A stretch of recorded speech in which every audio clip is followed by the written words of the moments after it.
Good morning students, this is Bhavna Sinha, your physics teacher, and this is the first video for this week, and this is your first class also after half yearly exam. So we are going to start a new chapter, that is work and energy.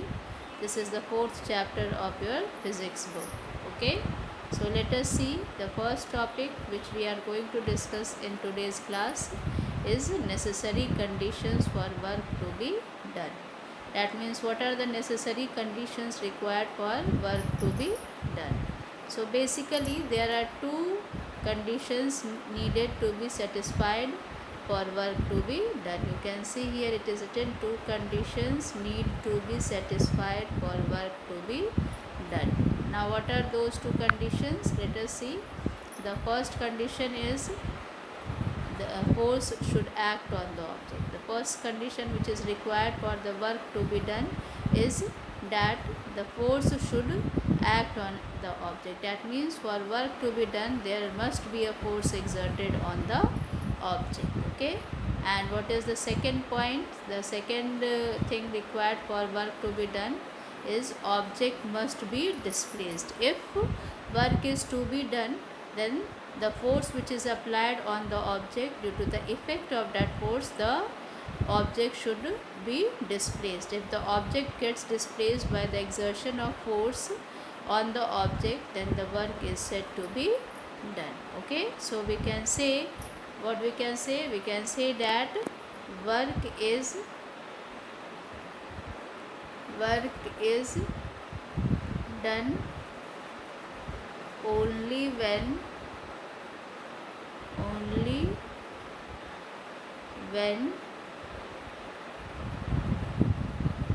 an object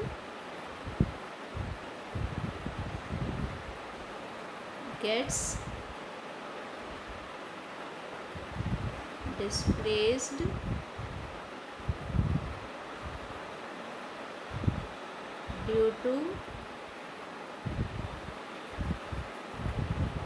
the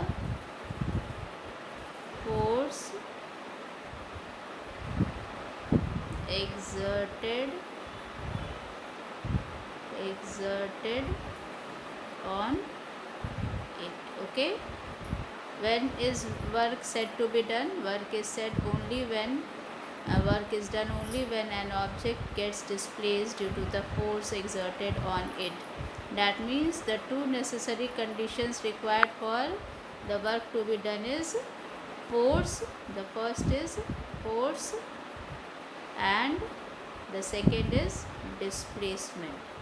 Okay, the effect of force on the object is seen in the displacement of the object. If the object gets displaced when the force is exerted on it, then the work is said to be done. Okay, so force and displacement are the two necessary conditions which helps the work to be done. Work is said to be done when an object is displaced due to the effect of force exerted on it. What we can say? We can say that work is said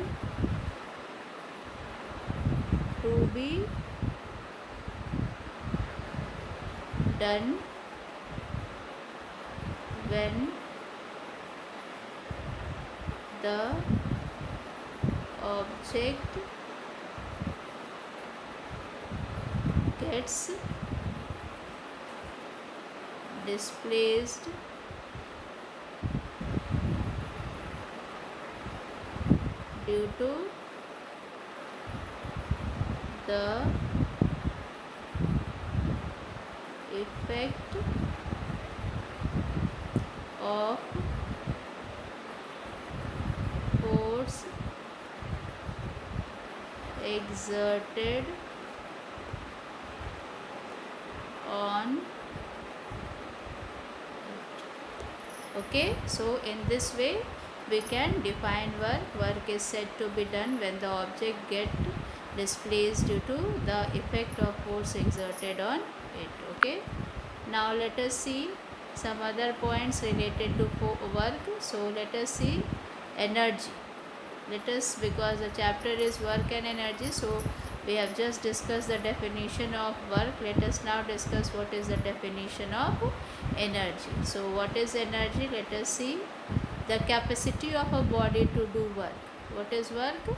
The capacity of a body to do work, or you can say the capacity of a body to do work is called the energy of the body. What is energy?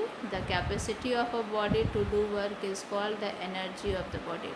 The energy provides capacity to the body to do any work. If energy will be not there in the body, then no work will be done, because force will be exerted but the body will not be able to get displaced. So no work will be done. So it is the energy which enables the body to do any work. It is the energy which enables the body to do any work. Okay, so we can write this also as the definition. Energy enables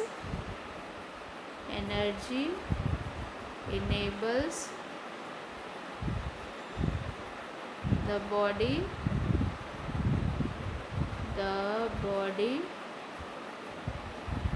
to do work.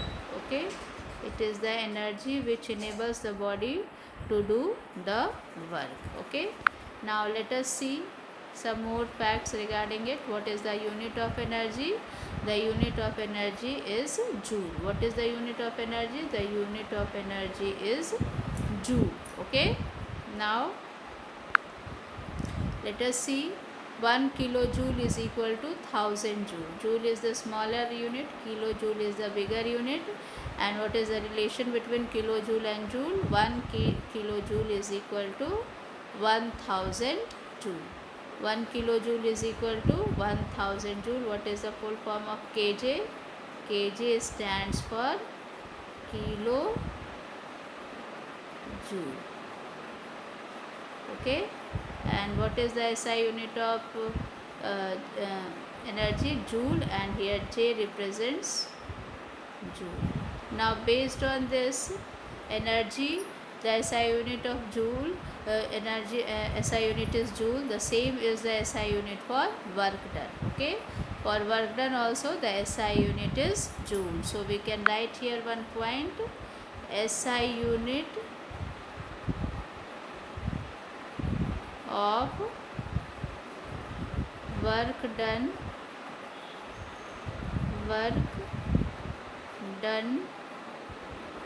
is JOUL. That means the SI unit of work as well as the SI unit of energy is same, because how much energy will be there, the same amount of work will be done by the object. Why the SI unit of energy and work is same? Because how much energy will be contained in the object, the same amount of work is done. That's why we can say that energy and